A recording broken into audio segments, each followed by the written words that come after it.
Good morning friends. आज जैसा कि हम केमिकल बॉन्ड में सिक्स्थ वीडियो की ओर जा रहे हैं और सिक्स्थ वीडियो में आप पढ़ेंगे मॉलिक्यूलर ऑर्बिटल थ्योरी।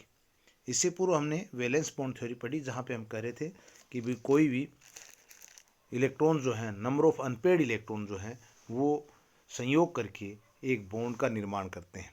और उसमें उसके बाद हाइब्रिडाइजेशन की बात की। हाइब्रिडाइजेशन के अंदर हमने देखा कि किस प्रकार से कक्ष जो एक दूसरे से ओवरलैपिंग होते हैं, एस कक्षक पी कक्षक से, s p s p two s p three, इस प्रकार से ओवरलैपिंग होकर के एक हाइब्रिड ऑर्बिट बनाते हैं और एक दिशात्मक गुण होने के कारण ओवरलैपिंग भी अधिकतम होती है, तो बॉन्ड भी स्टेबल बनता है। उसके पश्चात इसी की ओर बढ़ रहे हैं हम आगे, मोलिकुलर ऑर्बिटल थ्योरी। यहाँ पे हम बात करें इलेक्ट्रॉन की बात नहीं करके हम करते हैं एटॉमिक ऑर्बिटल की।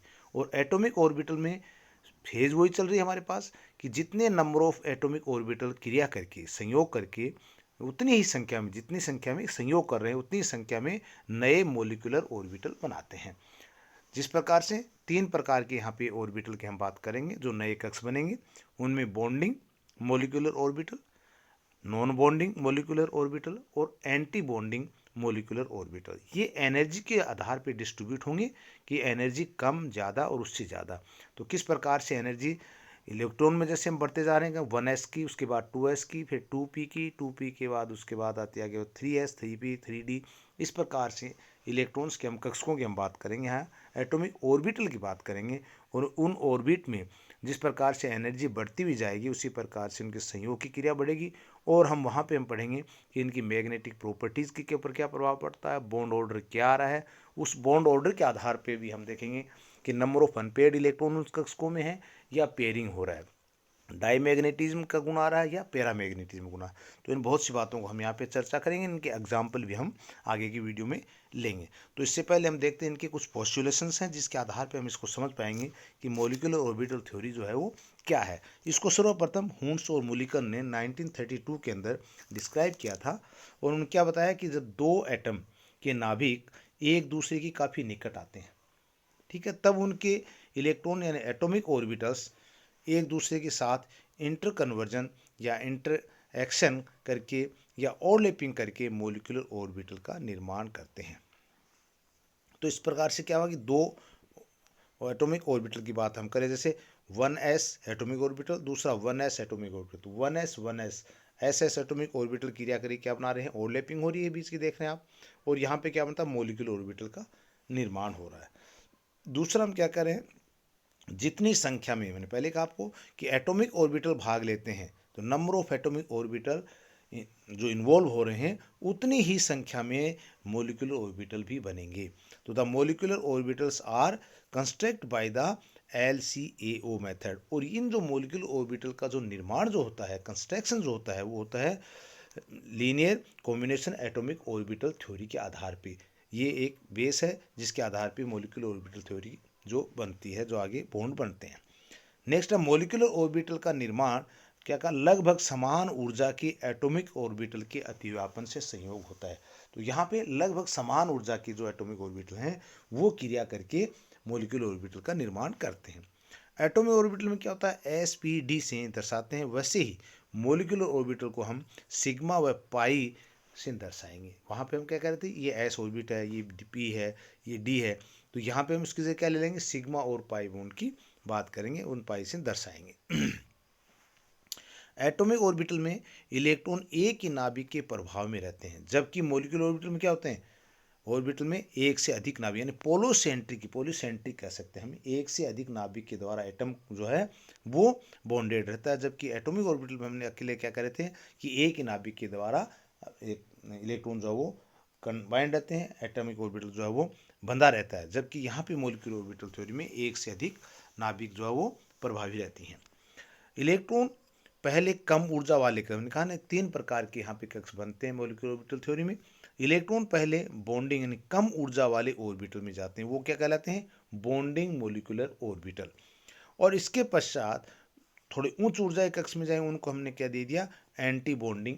तो यहाँ पे हम बॉन्डिंग और एंटी बॉन्डिंग की भी बात कर रहे हैं। उसके बाद हम जब एग्जाम्पल लेंगे तब आप देखेंगे उसमें कि उसमें नॉन बॉन्डिंग के भी आएंगे। तो the wave function of the electron in molecule in cell में क्या होता है, मोलिकुलर ऑर्बिटल्स में आर पॉलीसेंट्रिक, पहले क्या था कि यूनिसेंट्रिक नहीं होकर के यहाँ पे पॉलीसेंट्रिक होता है। तो the molecular orbital surrounded all the nuclei in the molecule, सभी न्यूक्लियाई के द्वारा सराउंडिंग में रहता है। नेक्स्ट था lower energy is called bonding molecular orbital, जिसको हमने किसी का साई बी। साई बी क्या है यहाँ पे वेव फंक्शन के रूप में हम इसको हम दर्शाएंगे, और वेव फंक्शन में साई बी जो है बॉन्डिंग एटॉमिक मोलिकुलर ऑर्बिटल को यहाँ पे दर्शाते हैं। While that is the higher energy, और उससे जो उच्च ऊर्जा के हैं उनको क्या दर्शाएंगे, अवेलेबिलिटी या एंटी बॉन्डिंग मोलिकुलर ऑर्बिटल, जो साई ए के द्वारा, ए मीन्स एंटी बॉन्डिंग और बी मीन्स बॉन्डिंग। साई जो है इसका तरंग दैर्ध्य, तरंग आयाम को दर्शाता है। देखिए हमने एक एग्जाम्पल यहाँ पे लिया है सिंपल सा, जिसमें देखिए आप, ये एटॉमिक ऑर्बिटल है, दूसरा ये एटॉमिक साई वन, यहाँ पे ये दिखाया हमने ये साई बी यानी बॉन्डिंग मोलिकुलर ऑर्बिटल, और साई ए को दिखाया एंटी बॉन्डिंग मोलिकुलर ऑर्बिटल। जो हायर एनर्जी का, ये एनर्जी का डायग्राम हमने बनाया, ये लोअर एनर्जी, ये हायर एनर्जी, तो ये मध्यम की स्थिति है। तो लो मध्यम से जो लो एनर्जी का वो क्या है, साई बी बॉन्डिंग, जो तरंग फलन बॉन्डिंग को दर्शाता है, और ये क्या होगा, साई एंटी बॉन्डिंग को दर्शाएगा। Next, the electron of the constitute orbit of a molecule and a distributed over in the available molecular orbital accordance while the principal aufbau principal. इसी प्रकार से Pauli exclusion principle, Hund's rule. तो यहाँ पे जो electron का जो बढ़ने का क्रम है, इलेक्ट्रॉन का जो बढ़ने का जो क्रम है कॉन्स्टिट्यूएंट ऑर्बिटल्स के अंदर, वो क्या होगा, उस नियम के अकॉर्डिंग होगा, जैसे हमने ओबाव प्रिंसिपल पढ़ते आए हैं, इसी प्रकार से पॉली एक्सक्लूजन प्रिंसिपल पढ़ा है, और हुंड्स रूल है। तो ये इसमें कोई परिवर्तन नहीं होगा। मोस्ट केस में क्या होता है, energy of various molecular orbitals, अधिकतर केस में। अब देखिए यहाँ पे दो चीज़ अब आपको इंपॉर्टेंट चीज़ यहाँ ध्यान रखनी है, जो आगे हमारे एग्जाम्पल्स में काम आएगी। हम देखते हैं कई बार करते हैं इस प्रकार से कि नाइट्रोजन तक की एक स्थिति बन रही है, उसके बाद ऑक्सीजन और फ्लोरीन में दूसरी इनकी स्थिति बन रही है, वहाँ पे इलेक्ट्रॉनिक विन्यास दूसरा आ रहा है। इसका क्या कारण है, ये कारण हम आगे पढ़ेंगे, लेकिन उससे पूर्व हमें दो चीज़ ध्यान रखनी पड़ेंगी कि अप टू यानी नाइट्रोजन तक के केस में, जिसमें lithium, beryllium, boron, carbon, nitrogen तक के केस में एक दूसरी स्थिति है, जहाँ पे पी एक्स, पी वाई और पी जेड, पी में 3 सब सेल्स हैं, और तीनों की बढ़ने का क्रम जो एनर्जी के अनुसार है, वो आप पाएंगे कि लिथियम, बेरिलियम, बोरोन, कार्बन और नाइट्रोजन के अंदर जो भरेंगे, तो पहले 1s में, फिर 1s स्टार, इसका मतलब एंटी, ये बॉन्डिंग में, ये एंटी बॉन्डिंग में चला गया। सिग्मा स्टार, ये स्टार जो दिखा रहे हैं हम एंटी बॉन्डिंग का दिखा रहे हैं।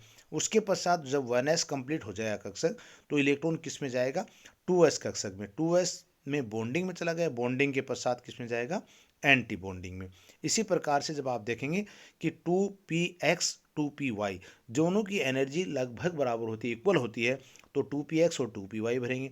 तो इसका मतलब क्या हुआ कि 2s के पश्चात 2x और py का ऑर्बिटल पहले भरेगा, किसमें, lithium, beryllium, boron, carbon, nitrogen. ये आप दिमाग में बैठा लें, क्योंकि इनके अंदर एक एग्जाम्पल आपसे पूछा जाता है, और हम कई बार क्या होता है ऑक्सीजन वाला फॉलो इसमें कर देते हैं, या ऑक्सीजन का पूछते तो हम यहाँ पे पहले वाला लगा देते हैं। ये ध्यान रखना है कि आप नाइट्रोजन तक हमें सिग्मा, सिग्मा स्टार यानी S1s star, 2s star, 2px 2py पहले आएंगे, किससे, 2pz से। ये आपको याद रखना होगा, ये किससे आएगा, इस 2pz से पहले आएगा। ये 2pz का हमने लिया है, बाद में ये लिए हमने पहले, तो ये इससे पहले आएगा, ध्यान रखना।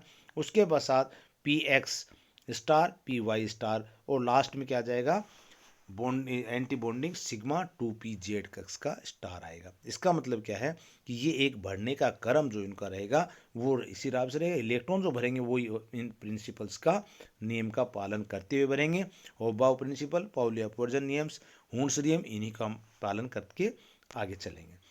अब देखिए दूसरा आता है इसके बाद कि फॉर ऑक्सीजन और फ्लोरीन की बात करते हैं फ्लोराइड में।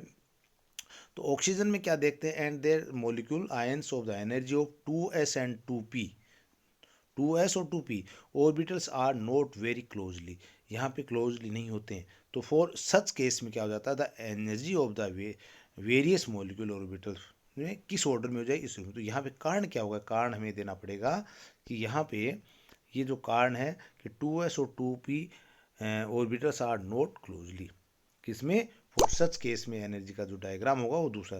तो एनर्जी के पॉइंट ऑफ से अगर हम देखेंगे यहाँ पे, तो 2s 2p orbitals are not very closely, पास पास नहीं है।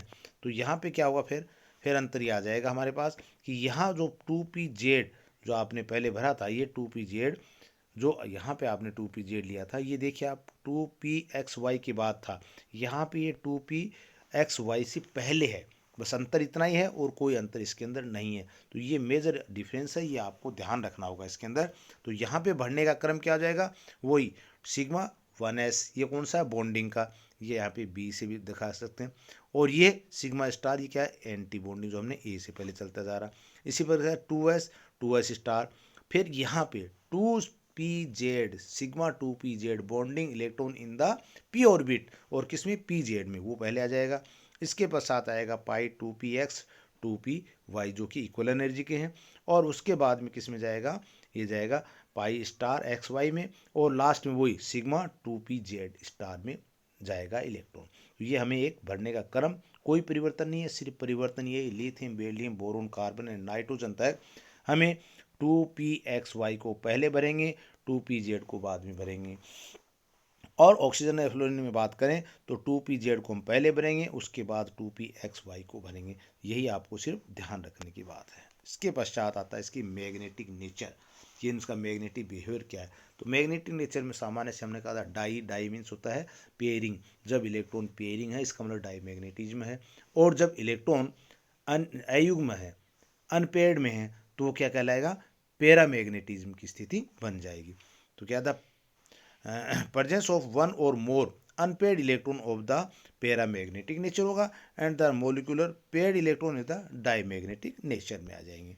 इसके बाद आता है बॉन्ड ऑर्डर। बॉन्ड ऑर्डर क्या, बंध क्रम क्या है, तो बंध क्रम में हमें देखना होगा the strength of the chemical bond is defined in term of the parameter क्या लिया, बॉन्ड ऑर्डर, यानी इसकी स्ट्रेंथ क्या है, इसको हम बॉन्ड ऑर्डर के आधार पर निकालते। बॉन्ड ऑर्डर किसी का 1 आ रहा है, किसी का 2 आ रहा है, किसी का 0 आ रहा है, किसी का 0 से कम आ रहा है। तो ये बॉन्ड ऑर्डर भी क्या इसकी स्ट्रेंथ को प्रभावित करते हैं, हाँ करते हैं।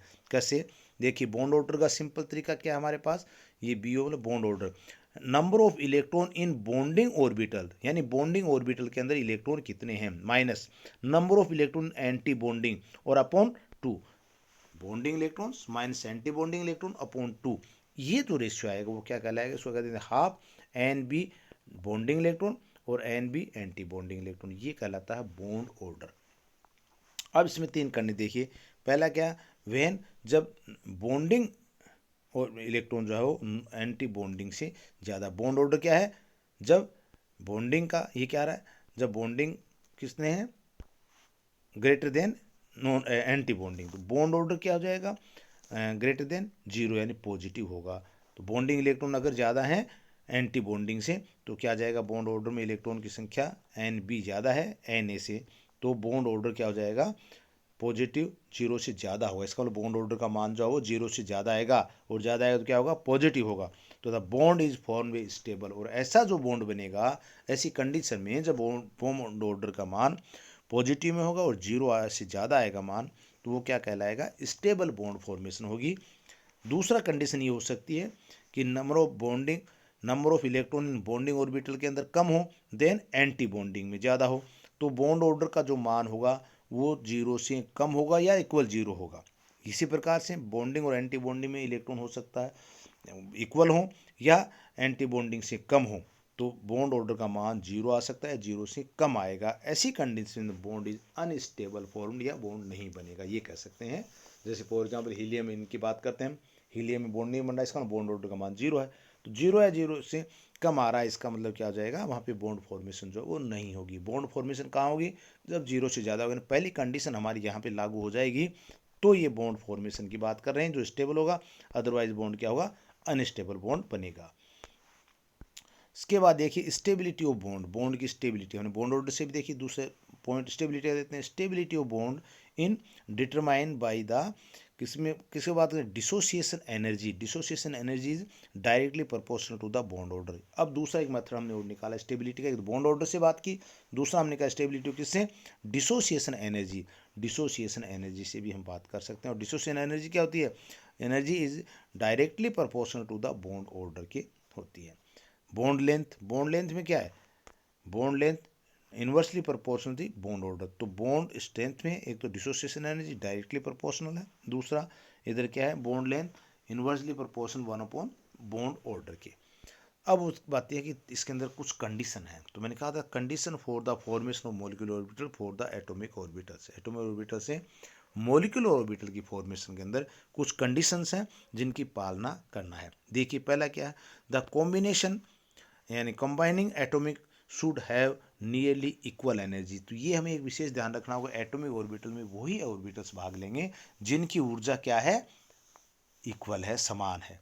और the combining atomic orbital should have the same symmetry, और उनकी सिमेट्री भी क्या होनी चाहिए, समान होनी चाहिए। तो एनर्जी समान हो, सिमेट्री समान हो। और थर्ड है the combining atomic orbital should have effective overlapping, और मैक्सिमम प्रभावशीलता, प्रभावी ओवरलैपिंग हो, अतिव्यापन हो। ये तीन कंडीशन फुलफिल होंगी तो हमारे पास क्या आसान हो जाएगा, एटॉमिक ऑर्बिटल से मॉलिक्यूलर ऑर्बिटल का बनना। और ऐसा जो बॉन्ड बनेगा मॉलिक्यूलर ऑर्बिटल में वो क्या होगा, स्टेबल होगा। तो इस प्रकार से इसकी एक पोस्टुलेशंस है, जो 15 पोस्टुलेशंस की हमने बात की, इनमें 1/1 करते हैं तो हमें यही देखने को मिलता है कि मॉलिक्यूलर ऑर्बिटल जो है वो किस प्रकार से फॉर्मेशन होती है और किस प्रकार से इसमें बॉन्डिंग और एंटी बॉन्डिंग इलेक्ट्रॉन डिस्ट्रीब्यूट होते हैं। इलेक्ट्रॉन का डिस्ट्रीब्यूशन जो वो एनर्जी के आधार पे होता है, हाई लोअर से हायर की ओर जाते हैं। और जहाँ पे बॉन्डिंग इलेक्ट्रॉन जो है वो इसके अंदर जो मान जो बॉन्ड ऑर्डर का 0 आ रहा है, 0 से ज़्यादा आ रहा है, 0 से कम आ रहा है, उसके ऊपर भी इसकी स्ट्रेंथ जो है वो प्रभावी रहती है। डिसोसिएशन एनर्जी भी उसके अंदर एक प्रभाव डालती है, बॉन्ड लेंथ भी उसके अंदर एक प्रभाव डालती है। और इससे हम बॉन्ड इलेक्ट्रॉन जो बढ़ने का तरीका जो है वो हम इसको निकाल सकते हैं। इसको आगे वाले वीडियो के अंदर मैं आपको इसको एग्जाम्पल लेंगे, हम हाइड्रोजन से लेकर के आगे ऑक्सीजन तक के सभी एग्जाम्पल लेंगे, और उन एग्जाम्पल में हमें मॉलिक्यूलर ऑर्बिटल थ्योरी जो है वो बिल्कुल क्लियर हो जाएगी। मैग्नेटिक प्रॉपर्टी की सहायता से पूर्ण रूप से इसको हम समझ पाएंगे। Thank you.